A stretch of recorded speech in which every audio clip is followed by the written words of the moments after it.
Chers amis, bonsoir. Joie nouvelle se retrouver sur la zone de la 100.3. Il est 17h02 dans le studio de Christ Radio, donc 2 minutes de retard, je m'en excuse. Mais nous sommes ensemble pour réfléchir sur... on voulait réfléchir sur le problème de la belle-mère de Pierre. C'est là où nous sommes. Nous sommes dans Luc au chapitre 4. Et dans Luc au chapitre 4, on a vu que Jésus va guérir la belle-mère de Pierre. Et donc, je voulais parler avec vous ce soir de ce qui regarde donc le célibat des prêtres. Mais je pense que quelque part, il faut qu'on élargisse notre débat aujourd'hui à tout ce qui regarde la sexualité. Et je pense qu'il faut que nous puissions avoir un discours vrai sur ce qu'est la sexualité. Depuis longtemps déjà, on ne l'a jamais fait, mais peut-être qu'on le fera. Alors, je ne sais pas si ce sera après l'évangile de Luc, ou à quel moment, mais il faudrait qu'on commente ensemble une exhortation apostolique du pape Paul VI qui s'appelle, je crois, je ne sais plus comment, c'est sur la sexualité en tout cas. Et une encyclique très intéressante, Humanae Vitae. Et je crois qu'aujourd'hui, nous avons besoin, nous qui pensons être des gens très intelligents, très sages, avoir beaucoup réfléchi, connaître beaucoup de choses, il faut qu'on accepte de casser toutes ces choses qui sont des abominations. Des abominations qui sont enseignées aujourd'hui par Macron, par la République française. Alors, moi je parle fort parce que je suis ici au Cameroun et je sais que je suis protégé et j'ai pas de souci. Si j'étais en France, je ne pourrais pas parler comme je le fais là maintenant. Mais il faut, vous voyez, qu'on puisse dénoncer le mal. Et c'est le rôle de l'Église. Et je voudrais que tous les évêques de la conférence épiscopale française puissent le faire. C'est pas normal qu'aujourd'hui, nous les évêques, on baisse notre culotte devant les problèmes de la pédophilie, bon, c'est normal, mais après, au bout d'un moment, il faut qu'on apporte comme la lumière de Dieu et qu'on accepte de critiquer ce qui est critiquable. Et au bout d'un moment, on ne peut pas se taire par rapport à la sexualité.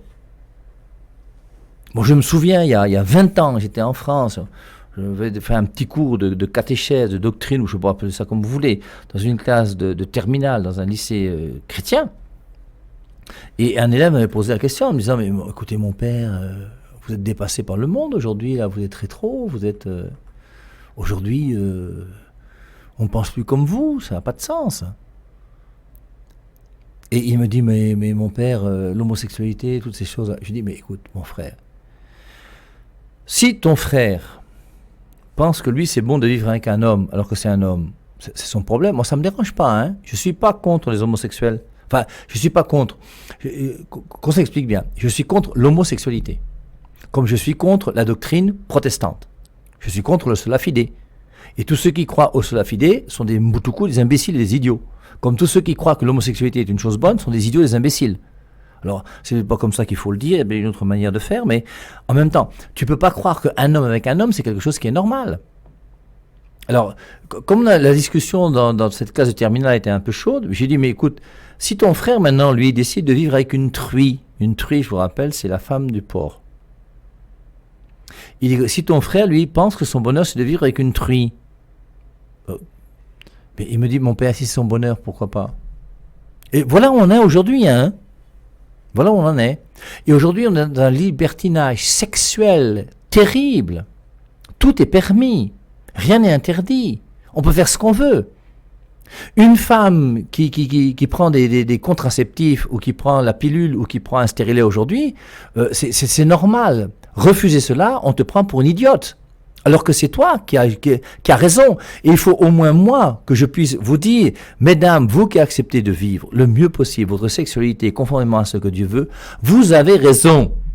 Vous, les jeunes garçons et les jeunes filles qui acceptez de vivre la virginité jusqu'au jour du mariage chrétien, vous avez raison. Tout ce qu'on vous dira en dehors de ça, c'est du mensonge, que les choses soient claires. Parce qu'au bout d'un moment, ça devient énervant. On ne sait plus où se trouve la vérité.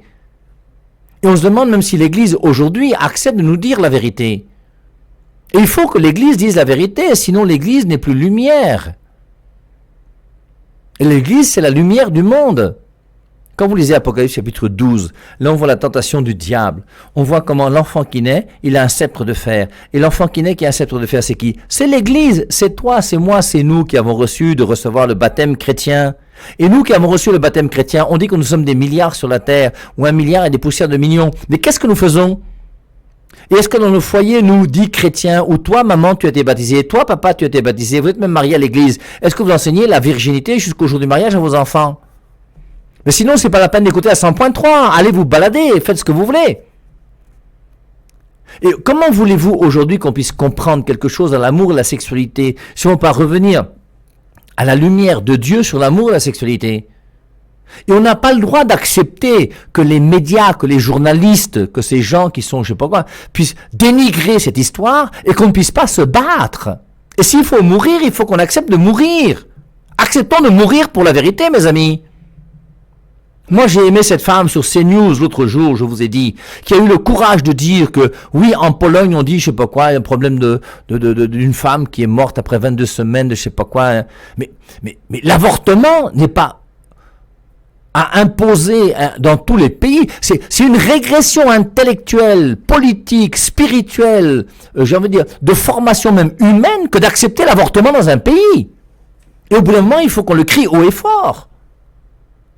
Mais c'est quand même aberrant de voir qu'aujourd'hui, parce qu'on a peur des LGBT, on a peur de je ne sais pas qui, on n'a pas peur de je ne sais pas quoi, on a peur du gouvernement français, on a peur du gouvernement de... Mais tu as peur de quoi? Dieu est avec nous, mes amis. Et n'ayons pas peur, puisque Dieu est avec nous, de marcher et de tracer et de marcher en avant. Allons-y. Virginité jusqu'au jour du mariage, c'est votre bonheur, mes frères et mes sœurs. Qu'on ne vous trompe pas, c'est pas les partous qui vont vous épanouir. C'est pas vous les hommes qui avez les 2e, 3e, 4e, 5e bureaux. Vous qui acceptez la sodomie parce que vous voulez un salaire, je sais pas quoi encore. C'est pas vous qui allez vous épanouir. Mais quand même que les choses soient claires. Et il faut qu'on revienne à une véritable sexualité. Une sexualité belle, grande, noble. La sexualité, c'est pas n'importe quoi, mes amis. Et je crois que la première distinction que nous devons faire, très importante, c'est distinguer la sexualité du plaisir.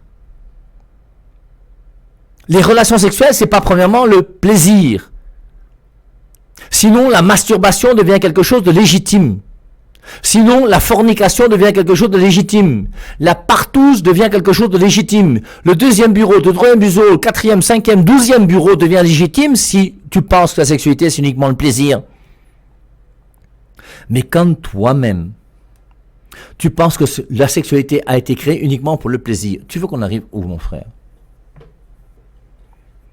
Est-ce que tu penses que lorsque Dieu a créé l'homme et la femme, il a créé l'homme et la femme uniquement pour la jouissance? Maintenant que ce plaisir entre l'homme et la femme puisse exister dans une relation amoureuse entre un homme et une femme, c'est quelque chose de magnifique. C'est quelque chose de formidable. Lorsqu'un homme et une femme qui sont mariés à l'église et qui s'aiment prennent le temps nécessaire pour pouvoir s'attoucher, se toucher et être ensemble et arriver à l'orgasme et tout, c'est magnifique. Mais ce qui est premier dans la relation sexuelle entre l'homme et la femme, c'est pas le plaisir. Et quand on pense que dans la relation sexuelle, ce qui est premier, c'est le plaisir, on arrive à quoi? À se procurer le plaisir, n'importe où, n'importe quand, avec n'importe qui. Et c'est pour ça qu'il y a les bordels au quartier. Et les prostituées. Si c'est le plaisir que tu cherches, mais va mon frère, elles sont nombreuses, elles sont là. Elles vont te demander, donne-leur 300, 400, 500, 1000 francs, moi je sais pas combien ça coûte, je suis jamais là-bas. Hein. Mais vas-y. Ou alors il y a des prostituées qui sont plus simples, c'est tu payes une bière ou deux, tu prends un petit restaurant, puis après tu vas dans une chambre là quelque part, dans un hôtel ou un restaurant, ou je sais pas où là, puis terminé, salle de passage. Mais notre bonheur réellement, nous, en tant qu'êtres humains, nous sommes quand même des êtres spirituels, nous avons un cœur, nous cherchons à aimer. Bon, notre amour là. Et notre amour par rapport à la sexualité, c'est quoi? Et je crois que c'est important qu'on y réfléchisse. On pourra alors comprendre pourquoi, dans Luc chapitre 4, on voit la belle-mère de Pierre. Et on voit Pierre qui était marié. Et c'est normal qu'un être humain soit marié. Qui peut vous empêcher de vous marier? Quelle est la raison pour laquelle toi, tu vas dire que je ne veux pas me marier? Quelle est la raison pour laquelle un homme sensé, normal, qui a 2 pieds, un sexe avec 2 glandes, ne veut pas d'enfant? Pourquoi? Pourquoi ?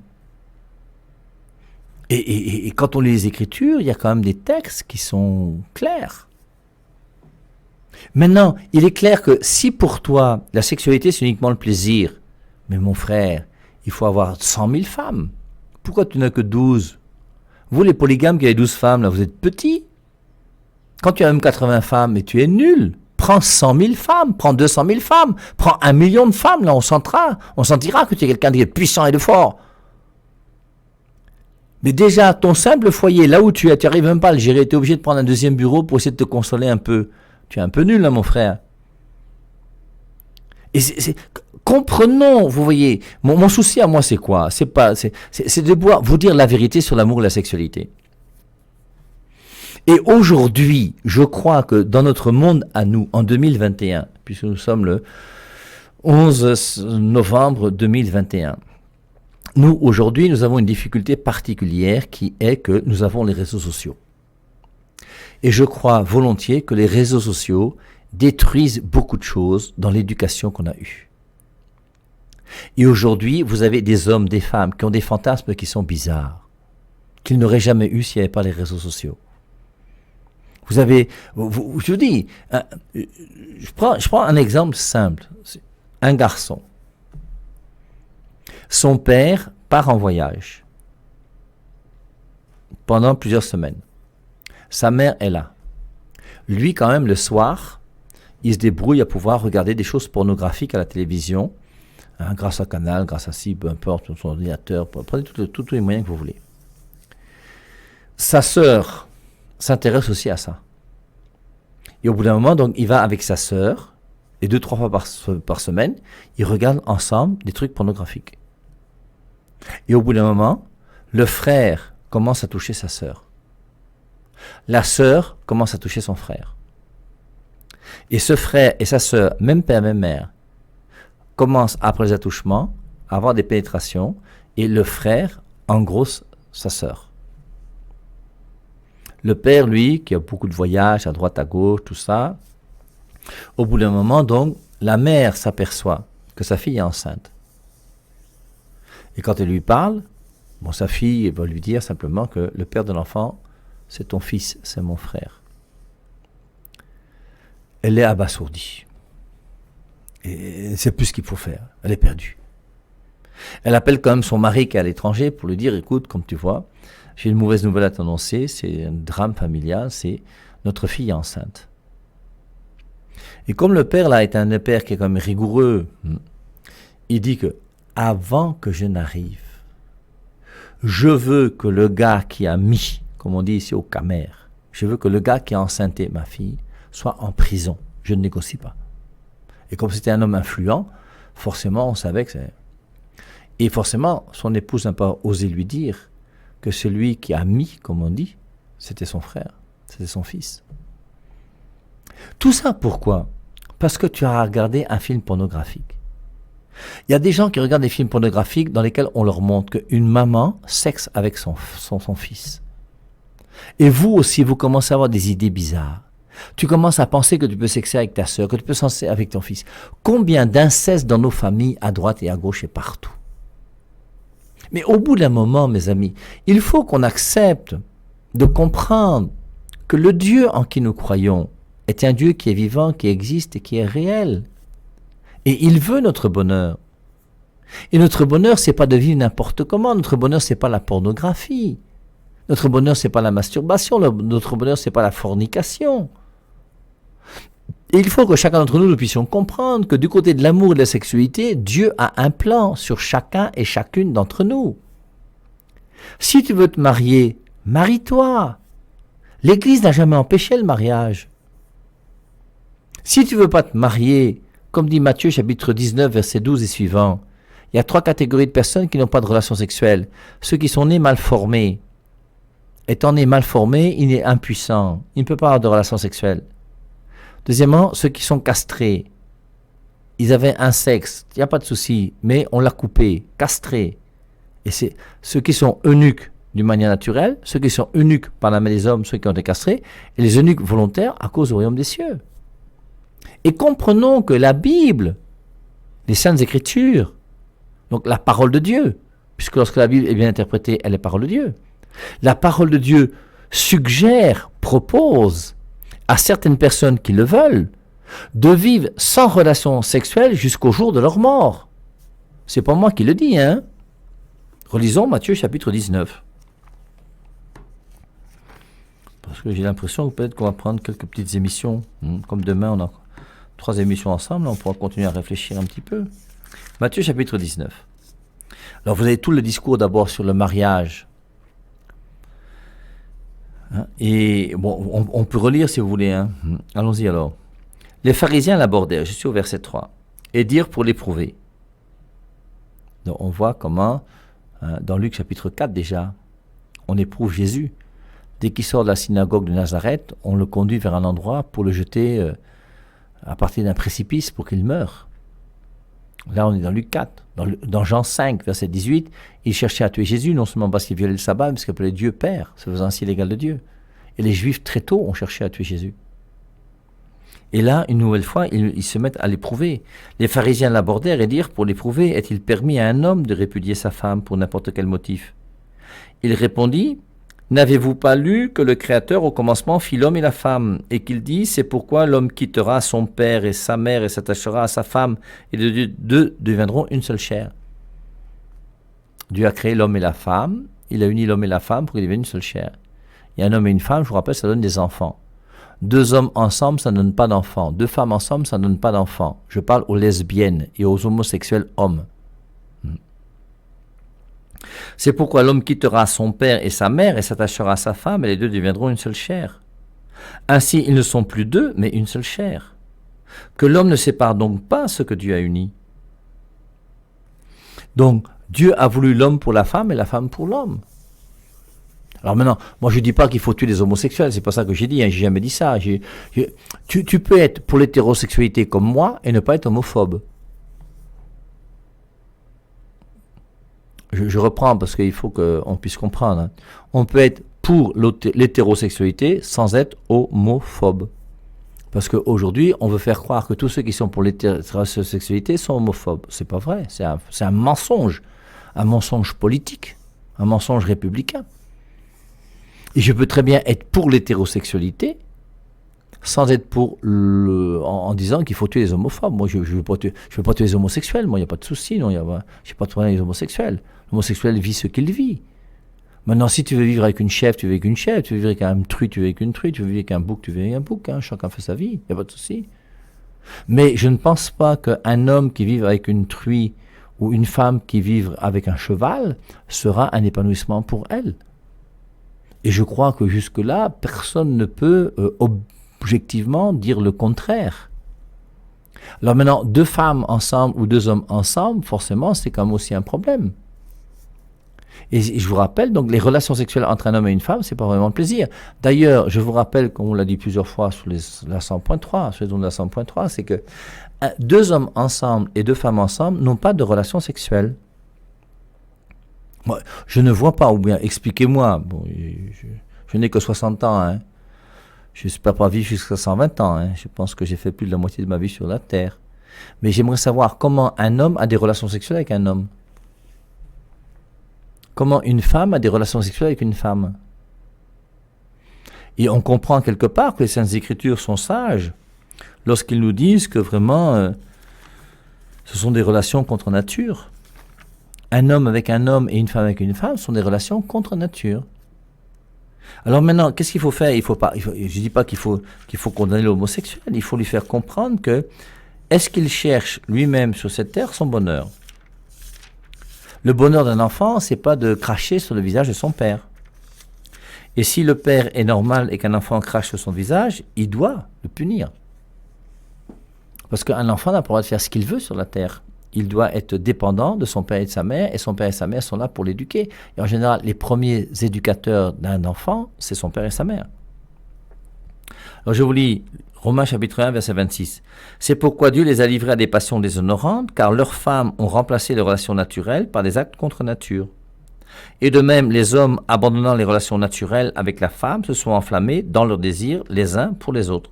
Ils commettent l'infamie homme avec homme et reçoivent en eux-mêmes le salaire que mérite leur égarement. Et il faut se poser des questions. Est-ce que c'est normal d'accepter tous ces ONG, je ne sais pas comment il faut dire, ces organisations aujourd'hui qui prônent. Alors, vous voyez, un homosexuel, c'est un être humain, qu'il soit homme, qu'il soit femme. Maintenant, quand l'homosexuel veut justifier quelque chose qui n'est pas justifiable, il faut quand même lui faire comprendre que c'est pas juste. Si quelqu'un arrive en classe et vous dit aujourd'hui que 2 fois 2 égale 12, tu vas lui faire comprendre que c'est pas vrai. Et ce qui est curieux, vous voyez, c'est comment se fait-il que nous, aujourd'hui, des petits bonhommes de notre âge, nous pensons être plus intelligents que les Aristote, que les Socrate, que toutes ces... L'ère grecque, ça a quand même été de la pensée. Et depuis 40 ans, on veut imposer l'avortement, l'homosexualité dans tous les pays du monde, alors que ça a été interdit pendant 4000 ans. Entre 40 ans et 4000 ans, c'est 1%. Et forcément, on reviendra à la condamnation de l'avortement, et on reviendra à la condamnation de l'homosexualité dans quelques décennies. C'est évident. Chasser le naturel, il revient au galop. C'est pour ça qu'il faut quand même qu'on accepte, vous voyez, de pouvoir mettre les choses au clair par rapport à ces histoires. Alors, aujourd'hui, vous voyez, pourquoi l'Église n'ose pas parler fort? Bon, c'est ma question. Alors, on a eu la chance d'avoir un archevêque ici, à Yaoundé, un jour, qui a parlé contre l'homosexualité. Et pour montrer que l'homosexualité n'est pas un chemin de bonheur. Et je pense que ici au Cameroun, il est clair pour nous tous que personne, tout le monde sait que l'homosexualité aussi au Cameroun, c'est la sorcellerie. Alors maintenant, il peut y avoir aussi des gens qui ont des difficultés parce que ils ont une sensibilité plus féminine, plus tout ce que vous voulez. On peut réfléchir sur toutes ces choses, mais on ne peut pas à partir de quelques cas vouloir faire un absolu pour le monde entier. Et l'absolu pour le monde entier, c'est un homme et une femme. Ça c'est clair. Et un homme et une femme, ça donne des enfants. Je vous rappelle cet évêque qui disait un jour, lorsqu'on lui posait des questions sur l'homosexualité, il dit, écoutez, mettez 50 couples homosexuels hommes sur une île. Mettez 50 couples homosexuels femmes sur une île. Mettez 50 couples hétérosexuels sur une île. Revenez 50 ans plus tard. Mais là, il y a où les homosexuels, tout le monde est mort. Là où il y a les hétérosexuels, il y a des écoles, il y a la vie, il y a des stades, il y a des jeux, il y a des enfants, il y a des petits-enfants, il y a des gens qui vivent. Et c'est tellement évident. Et c'est pour ça que, qu'on le veuille ou non, la sexualité est liée forcément à la procréation. Et il y a un lien direct et immédiat entre la sexualité et la procréation. Et vouloir séparer les deux, à mon avis, me semble quelque chose de bizarre. Alors, je voulais avec vous, j'ai juste pris les paragraphes du catéchisme de l'Église catholique, que je peux vous lire peut-être sans les commenter, puisqu'il est déjà 17h25, sur l'homosexualité. Chasteté et homosexualité. Paragraphe du catéchisme de l'Église catholique, paragraphe 2357. L'homosexualité désigne les relations entre des hommes ou des femmes qui éprouvent une attirance sexuelle exclusive et prédominante envers des personnes du même sexe. Elle revêt des formes très variables à travers les siècles et les cultures. Sa genèse psychique reste largement inexpliquée.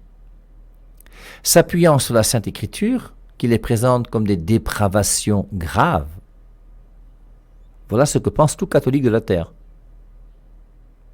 Mais il faudrait que les LGBT en France acceptent de faire condamner tous les évêques de France. Il faut que les LGBT en France acceptent de faire que Macron puisse interdire la Bible sur le sol français. Voilà la réalité à laquelle on doit venir.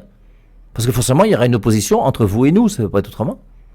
Mais qui a raison et où se trouve la logique? Qu'est-ce qui est naturel? Alors que c'est tellement évident. On arrive aujourd'hui au nom d'un intellectualisme complètement stupide. Moi, je mets tout ça sur le compte de Descartes. Je pense donc je suis. Je pense. Et à partir du moment où je pense, c'est ce que je pense qui doit être la réalité. Ben non, mon frère. Quand tu penses, il faut penser d'abord la réalité avant de penser que ce que tu penses est la réalité. Il y a une réalité qui existe et qui te dépasse. Et c'est pour ça que si tu veux penser autre chose que ce qu'est la réalité, tu vas penser des choses idiotes et bêtes. Et on arrive à des idioties monstrueuses. Mais c'est monstrueux quand même, ces histoires qu'on vit aujourd'hui.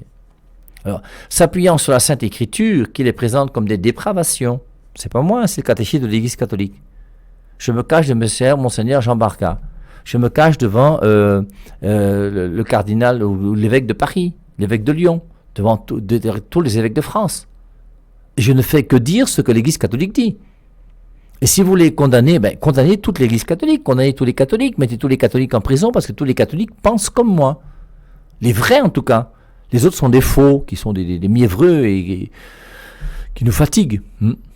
Je vous lis le catéchisme de l'Église catholique, s'appuyant sur la Sainte Écriture, qui les présente comme des dépravations graves. On cite Genèse 19, Romains 1. Romains 1, c'est ce qu'on a lu tout à l'heure. 1 Corinthiens 6, 1 Timothée. La tradition a toujours déclaré que les actes d'homosexualité sont intrinsèquement désordonnés. L'homosexualité est désordonnée, bien sûr, mais forcément, c'est clair que c'est un désordre, puisqu'il n'y a pas de relation sexuelle entre deux hommes. Alors, continuons. Ils sont contraires à la loi naturelle. Je crois que c'est pas sorcier. C'est pas la peine d'avoir fait des doctorats et des grandes études pour comprendre que les relations homosexuelles sont contre la loi naturelle. Ils ferment l'acte sexuel au don de la vie.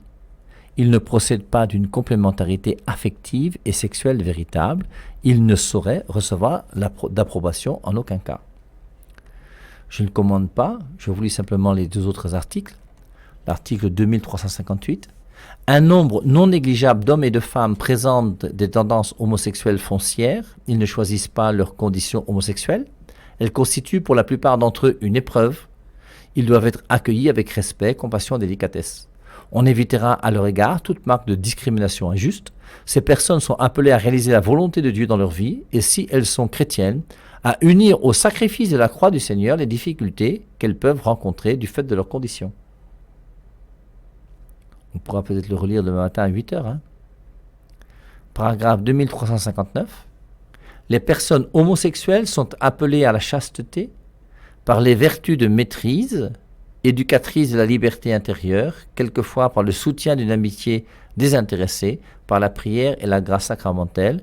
Elles peuvent et doivent se rapprocher graduellement et résolument de la perfection chrétienne. Nous sommes tous appelés à la sainteté.